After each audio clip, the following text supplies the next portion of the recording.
Well, we just had a chance to tour some of the damage that's been done by this devastating fire. I've had a chance to thank Mayor Bach as well as Governor Hickenlooper and the entire congressional delegation, members of the Fire Service, the Forest Service, as well as local fire officials have gotten a full briefing. I think what you see here is an example of outstanding coordination and cooperation between federal, state, and local agencies. We have been putting everything we have into trying to deal with what's one of the worst fires that we've seen here in Colorado. And it's still early in the fire season, and we've still got a lot more work to do.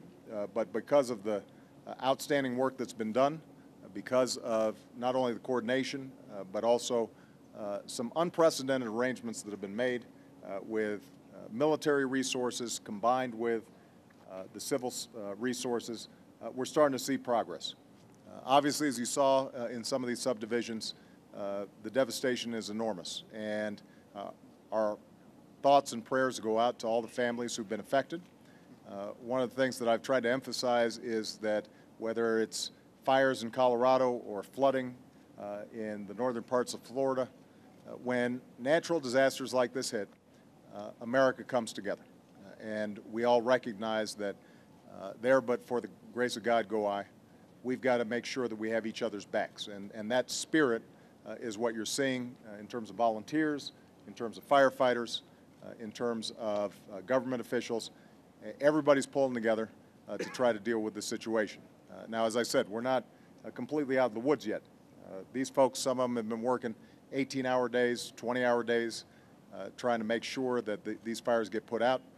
They're going to be carefully monitoring the situation. Ultimately, they're going to need a little bit of help from Mother Nature in order to fully extinguish these fires. In the meantime, some lessons are being learned about how we can mitigate some of these fires in the future, and I know that the mayor and the governor and other local officials are already in those conversations. It means that hopefully out of this tragedy, some long-term planning occurs, and it may be that we can curb some of the damage that happens the next time, even though you obviously can't fully control fires that are starting up in these mountains. Last point I just want to make, and that is that we can provide all the resources. We can make sure that they're well coordinated, but as I just told these firefighters, what we can't do is to provide them with the courage and the determination and the professionalism, the heart that they show when they're out there battling these fires.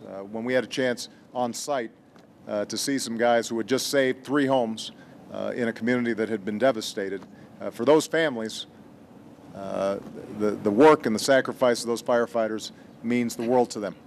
And they are genuine heroes. And so we want to just say thank you to all the folks who've been involved in this. We're proud of you. We appreciate what you do each and every day. And so for folks all around the country, I hope you are reminded of how important our fire departments are, our Forest Service is. Sometimes they don't get the credit that they deserve until your house is burning down or your community is being threatened. And you have to understand they're putting their lives at risk to save us and to help us. We've got to make sure that we remember that 365 days a year, not just when tragedies like this strike. So thank you very much, everybody.